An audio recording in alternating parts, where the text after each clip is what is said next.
more plants with pectin, crabapple trees, any of your fruiting trees. Not only because of the pectin content, but also because of the general stature of most fruiting trees. Have a little bit smaller statured tree, so a very nice choice. Latex is another chemical that's more fire resistant, and some plants that have that are our euphorbia. We do kind of want to be careful about euphorbia. Some people are allergic to the latex, so be careful of that. If you're allergic to latex, may not be one you want to choose, but the chemical inside is more resistant. So here I've got a little chart that I really like for flammability of different plant types. We've got the succulents, like this guy, with the really high moisture content. At the top of the list in green, the most fire resistant, coming on down to ground covers, turf, annuals, perennials, etc. And then conifers, like that'd be your junipers, your pine, a lot of what we saw in that first slide that are on the most highly flammable end of the spectrum. And then I want to point out the huge difference between turf and grasses. And so turf can be really a good choice as long as it's mowed, maintained, it's being maintained like a lawn, green. But if it's grasses like those oh so popular nowadays, really nice big Carl Forester grasses that are like 5 feet tall and it's all really fluffy, all that fluffy material is really fine fuel that ignites really easily. So want to be careful with those ornamental grasses and keep them short. So some attributes that we use for ranking fire resistance on the plant material was moisture content, like the sedum, mineral content, the soap, salt, latex, and pectin that help reduce the amount of flammability. And then we're looking at volatile oils, resins, and terpenes that you would find like in sagebrush, junipers, that would actually increase the flammability of a plant. And then height and compactness, purely from the standpoint of just the amount of fuel for the fire. Something that's 2 feet tall is just less fuel than something 5 feet tall, but the compactness also is playing another part because fire needs oxygen. Those plants that are really open and leggy and have a really open habit, that's a lot of oxygen flow around the branches. That's more likely to ignite than something that is a really dense, compact habit. There's not as much oxygen flow around it, and so it's going to ignite less easily. So compactness is really a important part.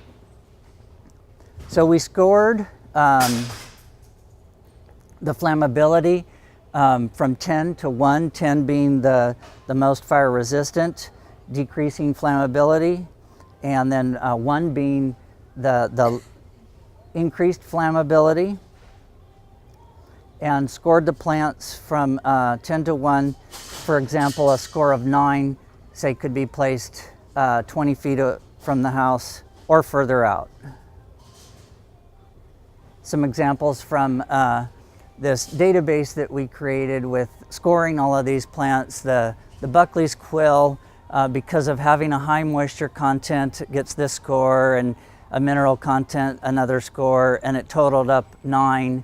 And then this Saskatoon serviceberry, which is a matter of fact this plant here, but this one is the straight species native, and it gets about 20 feet tall, whereas this one gets about 15 feet tall.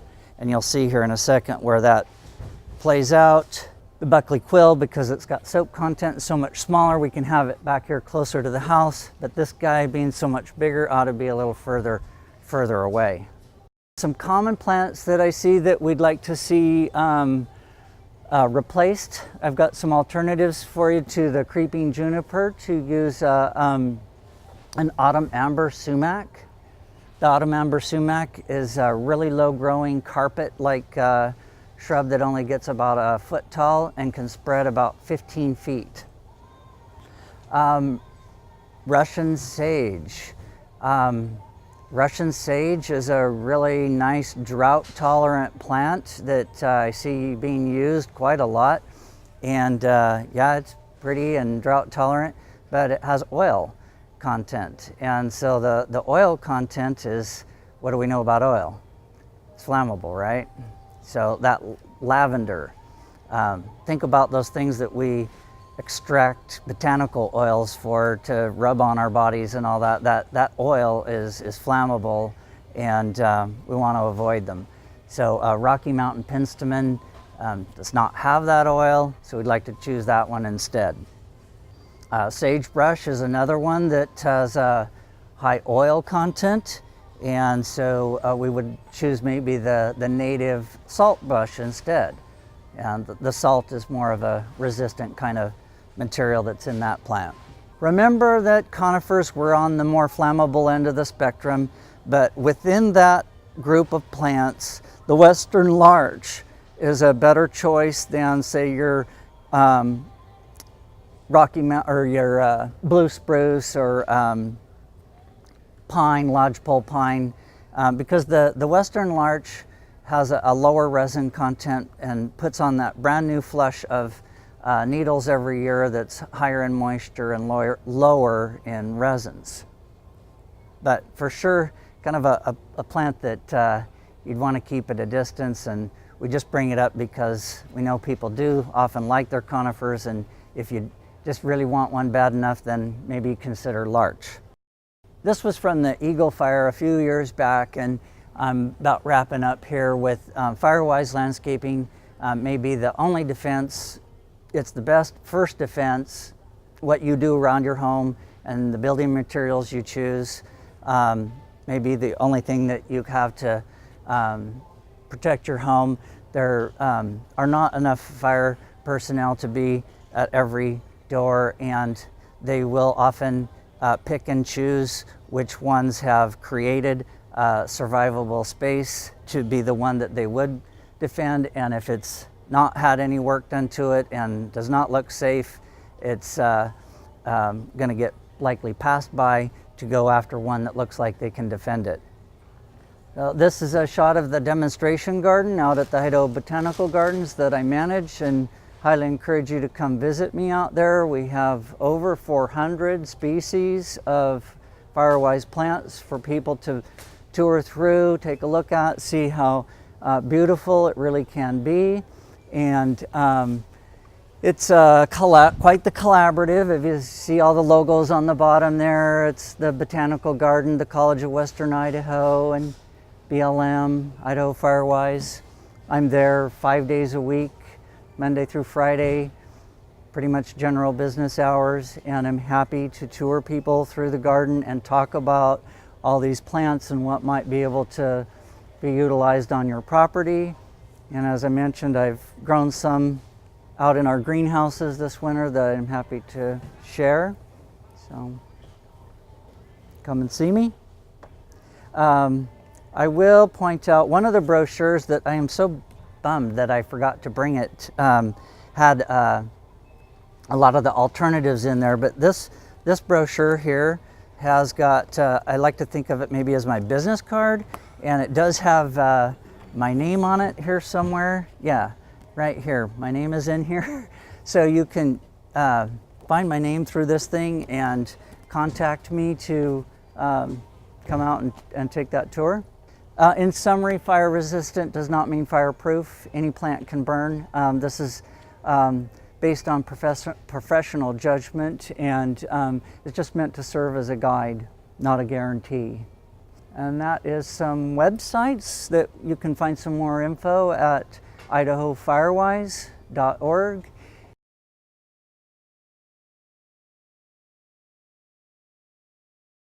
Do you have any type of a program, with either a list of local nurseries? Well, DMB is one right here that that's partly why we're here, because DMB is now carrying a lineup of Firewise plant materials, and we've got these Firewise labels that are on the plants out here in the nursery. So there's one for you right there. And This has just started just this year, and honestly, this morning was the first time I've actually kind of gone out there and looked to see what they had. So, kind of just getting the ball rolling on that. But any other? I know a question we've had in the past. Question? That I'd like you to just touch on is that Japanese yew, was killing the elk and stuff. Just maybe mention that none of these are going to be harmful. Yeah, so none of them are. I don't know if you heard, but we had such a heavy winter. A lot of deer came down low this year and were dying from eating Japanese yew. I followed you on that, and I'll talk about that. It's not just Japanese yew. It kind of irritated me a little bit that the news kept saying Japanese yew, Japanese yew. Well, there's European yew, there's a lot of different yew, and all of the yew are toxic, not just the Japanese yew. So it is an evergreen shrub that's got kind of a waxy needle with little red berries, and it is toxic, and it is not on our Firewise plant list, so we've been careful to avoid anything that was toxic like that. Kind of ironic, I just reviewed a plant species list for a new subdivision that's going in out around the corner from the Warm Springs Mesa, and I was just shocked actually to go through their plant list. They haven't built any homes yet, but they're just getting ready to have the CC&Rs on what plants will be acceptable for their landscape, and they had juniper after juniper after juniper, several different species of junipers and yews, and I was just like, wow, I mean, what are they thinking? It's, if they were down in Two Rivers or something, fine, knock yourself out, I don't care. I'm not worried about Two Rivers. But when you're over there on the edge of the valley or well out into the wildland, it's just pretty crazy to be planting those kinds of plants, I think.